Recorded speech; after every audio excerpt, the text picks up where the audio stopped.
Hello guys, இன்றைக்கி நம்ம வீடியோவில் பிஸ்னஸ் ஸ்ட்ராட்டஜிஸ் பற்றி தான் பார்க்க போகிறோம். அது மட்டும் இல்லாமல் இதை எல்லாருமே கண்டிப்பாக தெரிஞ்சுக்கணும். ஒரு பிகினர்லேருந்து அட்வான்ஸ் லெவல் வரைக்கும் நான் எல்லாமே கவர் பண்ணியிருக்கேன். அது மட்டும் இல்லாமல் இதை பற்றி யாருமே சொல்ல மாட்டாங்க. இதை பற்றி நம்ம தெரிஞ்சுக்கணும். நான் வந்து நிறையா புக்ஸ் அண்ட் வீடியோஸ் பார்த்து நான் நிறையா தெரிஞ்சுக்கிட்டேன். அதை வந்து நான் கற்றுக்கிட்டதை வந்து உங்களுக்கு நான் ஷேர் பண்ணிக்கணும்னு நினைக்கிறேன். Welcome to decoders channel. இப்போ ஃபார் எக்ஸாம்பிள், இப்போ நீங்கள் வந்து ஒரு இன்டர்வியூ அட்டன் பண்ணுறீங்கன்னு வச்சுக்கோமே, அதில் வந்து உங்கள்கிட்ட இப்படி ஒரு கேள்வி கேட்டாங்கன்னா, இந்த மாதிரி ஒரு கேள்வி கேட்டாங்கன்னா நீங்கள் அதுக்கு என்ன பதில் சொல்லுவீங்க? இப்போ நான் என்ன உங்கள்கிட்ட சொல்றது? திடீர்னு கேள்வி கேட்கும் போது ஒரு மாதிரி என்ன சொல்கிறதுன்னு கொஞ்சம் தெரியாமல் முடிச்சுட்டு இருப்போம் இல்லையா? சரி, இதுக்கு எக்ஸாம்பிள் என்ன, இதை எப்படி மார்க்கெட்டிங் பண்ணுறது அப்படின்றத பற்றி நம்ம பார்த்துருவோம். இதோட யூஸ்ஃபுல்னஸ் என்ன, இதோட சிறப்புகள் என்ன அப்படின்றத பற்றி நம்ம எக்ஸ்பிளைன் பண்ணால் போதும் கஸ்டமர்ஸ்ட்டை. இந்த பேனா வந்து நல்ல டிசைனோட எழுதுறதுக்கு கம்ஃபர்டபுளாக இருக்கும். அது மட்டும் இல்லாமல் இது லாங் டேர்முக்கு நல்லா உழைக்கும். இந்த மாதிரி நம்ம சொல்லி அங்கே மார்க்கெட்டிங் பண்ணலாம். அது மட்டும் இல்லாமல் ஒரு ஸ்லோகன் கூட ஆட் பண்ணிக்கலாம். அது எப்படின்னா, ஃபார் எக்ஸாம்பிள், அழகு உங்கள் கையெழுத்தில் தினமும் 5 ரூபாயில் அப்படின்னு சொல்லிட்டு பக்கத்தில் உங்கள் பிராண்ட் நேம் ஆட் பண்ணி மார்க்கெட்டிங் பண்ணலாம். இதுவும் வந்து கொஞ்சம் ஹைப்பு கொடுக்கும். சரி, இது அட்வர்டைஸ்மெண்ட் பற்றி நம்ம கொஞ்சம் தெரிஞ்சுப்போமே. இப்போ நிறைய நம்ம டிவி சேனல்ஸ் பார்ப்போம். இந்த டிவி சேனல்ஸ் பார்க்கும்போது அட்வர்டைஸ்மெண்ட் பண்ணுறாங்க பார்த்தீங்களா? அதாவது ஒரு கூல் ட்ரிங்க்ஸ் குடித்தா ஒரு ஏரோப்ளேனை தள்ளுற அளவுக்கு எனர்ஜி கிடைக்கும். அதுக்கப்புறம் ஒரு ஒரு இதை சாப்பிட்டோம்னா யானை அளவுக்கு பலம் கிடைக்கும் அப்படின்ட்டு. இது வந்து நம்ம ராங் இன்ஃபர்மேஷன் அப்படின்னு நம்ம கன்சிடர் பண்ண முடியாது. பெரிய அளவில் ராங் இன்ஃபர்மேஷன் கன்சிடர் பண்ண முடியாது. அது ஏன் அப்படின்னா, இது வந்து சாத்தியம் இல்லை அப்படின்றது எல்லாருக்குமே தெரியும். அதாவது பீப்புள்ஸ் எல்லாருமே தெரியும். அதனால் இதை ராங் இன்ஃபர்மேஷன்ஸ்னு கன்சிடர் பண்ண முடியாது. சரி, அப்போ எந்த மாதிரியான அட்வர்டைஸ்மெண்ட் வந்து ராங் இன்ஃபர்மேஷன்ஸ் அப்படின்னா, ஃபார் எக்ஸாம்பிள், இப்போ வந்து நான் ஒரு பேனா விற்கிறேன்னு வச்சுக்கங்களேன். அந்த பேனாவை நான் எப்படி மார்க்கெட்டிங் பண்ணுறேன்னா, நீங்கள் மற்ற பேனாவை கம்பேர் பண்ணவோட இந்த பேனா வந்து நல்லா எழுதும் அப்படின்னு சொல்லிட்டு, அந்த பேனா வந்து அந்த குவாலிட்டி நான் சொன்ன குவாலிட்டியில் இல்லை அப்படின்னா அது வந்து ராங் இன்ஃபர்மேஷன் அப்படின்னு நம்ம கன்சிடர் பண்ணலாம். இப்போ ஸ்டீவ் ஜாப் காலத்தில் பார்த்துக்கிட்டிங்கன்னா, ஃபஸ்ட்டு வந்து ஐபேட் வந்து லான்ச் பண்ணியிருந்தார். அந்த லான்ச் பண்ண புதுசில் வந்து அவர் வந்து எப்படி மார்க்கெட்டிங் பண்ணியிருப்பார்னு நீங்கள் நினச்சிருப்பீங்க.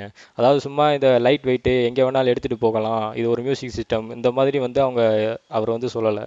என்ன சொன்னார் அப்படின்னா, 1000 பாடல்கள் in your packet, 1000 songs in your packet அப்படின்னு சொல்லிட்டு தான் அவர் வந்து மார்க்கெட்டிங் பண்ணார். இது ஏன் அப்படின்னா, அவர் இருந்த காலத்தில் வந்து இது எல்லாரையுமே கொஞ்சம் சிந்திக்க வச்சுச்சு, அட்ராக்ட் பண்ணுச்சு. அதாவது ஒரு குட் ப்ராடக்ட் இருக்குது, ஒரு பேட் மார்க்கெட்டிங் இருந்துச்சு அப்படின்னா அது வந்து நோ சேல்ஸ் வந்து ஆகாது. கெட்ட ப்ராடக்டாக இருக்குது ஆனால் நல்ல மார்க்கெட்டிங் இருக்குது அப்படின்னா அது வந்து நல்ல சேல்ஸ் ஆகிறதுக்கு நிறைய சான்சஸ் இருக்குது. இதுதான் மார்க்கெட்டிங்கோட ஸ்ட்ராட்டஜி. மட்டும் இல்லாமல் உங்கள் கஸ்டமர்ஸை நீங்கள் அண்டர்ஸ்டாண்ட் பண்ணிக்கணும் அப்படின்னா ஒரு 3 டைப் ஆஃப் கஸ்டமர்ஸ் இருக்காங்க. அது என்னன்னா, ஒரு நாலேஜபிள் கஸ்டமர் இருக்காங்க, அப்புறம் நாலேஜே இல்லாத கஸ்டமர் இருக்காங்க, ஈகோ லைக் கஸ்டமராக இருக்காங்க. இவங்களை எப்படி ஹேண்டில் பண்ணுறது அப்படின்றத நீங்கள் வந்து ஃபஸ்ட்டு ஸ்டடி பண்ணணும். சில பசங்க வந்து பிஸ்னஸ் பண்ணணும் அப்படின்னு சொல்லிட்டு போயிடுவாங்க. அவங்களுக்கு அவ்வளோவா நாலேஜ் இருக்காது. ஆனால் நீங்கள் பண்ணுற தொழில் வந்து உங்களுக்கு பிடிச்சிருக்கணும் தான் கண்டிப்பாக. ஆனால் நீங்கள் அதை பண்ணுறதுக்கு முன்னாடி உங்களுக்குள்ள சில கொஸ்டின்ஸ் வந்து கேட்டுக்கிட்டு அதை நீங்கள் வெரிஃபை பண்ணிக்கணும். நீங்கள் பண்ண போகிற பிஸ்னஸோட லொக்கேஷன் என்ன, அங்கே எவ்வளோ காம்படிட்டர்ஸ் இருக்காங்க அப்படின்றத வெரிஃபை பண்ணிக்கணும். அதுக்கப்புறம் நம்ம பண்ணுற பிஸ்னஸ் வந்து ப்ராஃபிட் பண்ணுமா, அப்புறம் மார்க்கெட்டில் வந்து நல்ல டிமாண்ட் இருக்கா, அதுக்கப்புறம் கஸ்டமர்ஸ் வந்து இதுக்கு பே பண்ண ரெடியாக இருக்காங்களா, சேல்ஸ் வந்து எந்த நேரத்தில் அதிகமாக இருக்கும் அப்படின்றத கவனிக்கிறது வந்து ரொம்ப முக்கியம்.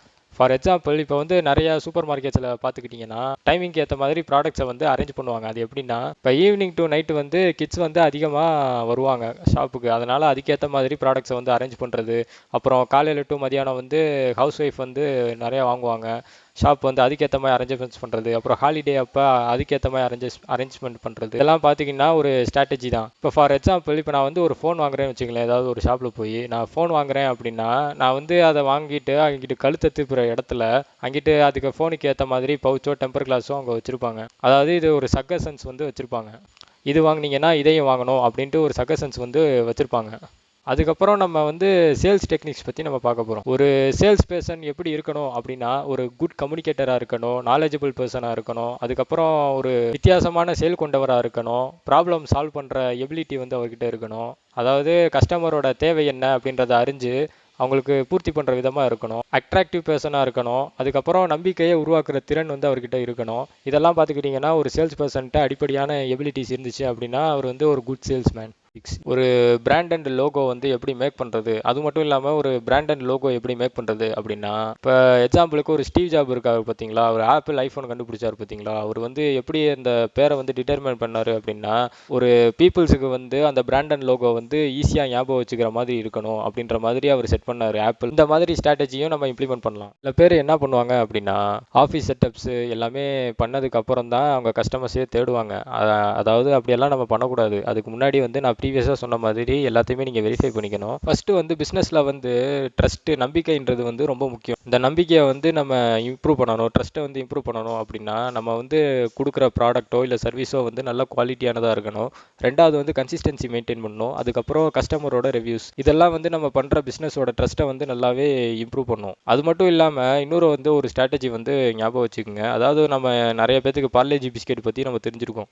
அதாவது ஒரு காலத்தில் பார்லேஜி பிஸ்கெட் வந்து நல்லா சேல்ஸ் ஆகிட்டு இருந்துச்சு. அந்த சேல்ஸ் ஆகிட்டு இருக்கும்போது திடீர்னு வந்து ஒரு பெரிய லாஸஸ் வந்து அவங்க மீட் பண்ணாங்க. அது ஏன் அப்படின்னா, அவங்க வித்துட்டு இருக்கும் போது நிறைய பேர் அந்த பிஸ்கெட்டை வாங்க ஆரம்பிச்சிட்டாங்க அப்படின்னு சொல்லிட்டு அதோட ரேட்டை வந்து ரைஸ் பண்ணாங்க. அந்த பிஸ்கெட்டோட ரேட்டை வந்து ரைஸ் பண்ணதுக்கப்புறம் யாருமே அதை வந்து அவ்வளோவா வாங்கலை, நல்லா சரிவாக தான் அது பார்த்துச்சு. அதுக்கு பதிலாக இவங்க என்ன பண்ணாங்க அப்படின்னா, வேறு மாதிரி ஒரு ஸ்ட்ராட்டஜி வந்து இம்ப்ளிமெண்ட் பண்ணாங்க. அதாவது பிஸ்கெட்டோட குவான்டிட்டியை வந்து குறைச்சி விட்டாங்க. அதாவது கொஞ்சம் பிஸ்கெட்டை குறைச்சி விற்க ஆரம்பித்தாங்க. அது இன்னும் நல்லாவே சேல்ஸ் ஆச்சு. இந்த ஸ்ட்ராட்டஜியும் வந்து நீங்கள் ஞாபகம் வச்சுக்கோங்க.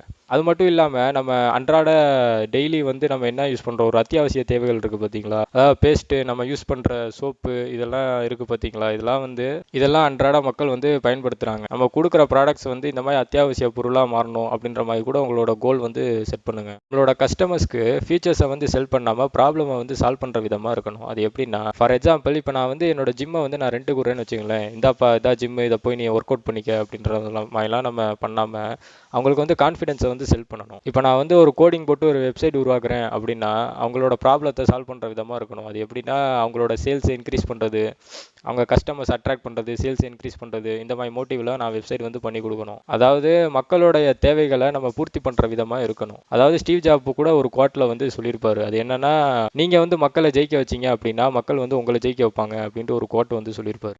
பிஸ்னஸில் வந்து நிறைய காம்படிட்டர்ஸ் வந்து இருப்பாங்க. அவங்க கூட வந்து நீங்கள் வந்து போட்டி போடக்கூடாது. அது எப்படின்னா, ப்ராடக்டோட ப்ரைஸை வந்து டிக்ரீஸ் பண்ணுறது, அப்புறம் ஆஃபரோட ப்ரைஸை வந்து இன்க்ரீஸ் பண்ணுறது, இந்த மாதிரி வந்து நீங்கள் பண்ணக்கூடாது.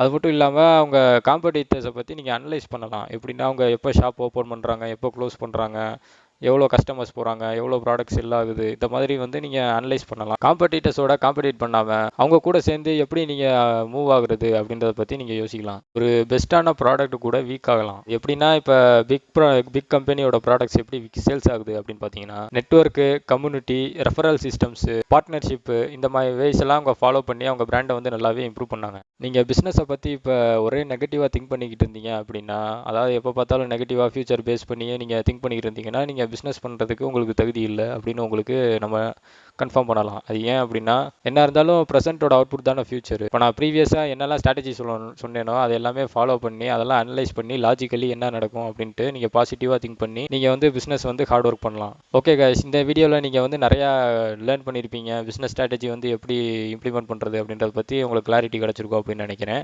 அவ்வளோதான் கைஸ், இன்றைக்கி நம்ம வீடியோ. ஓகே, பாய்.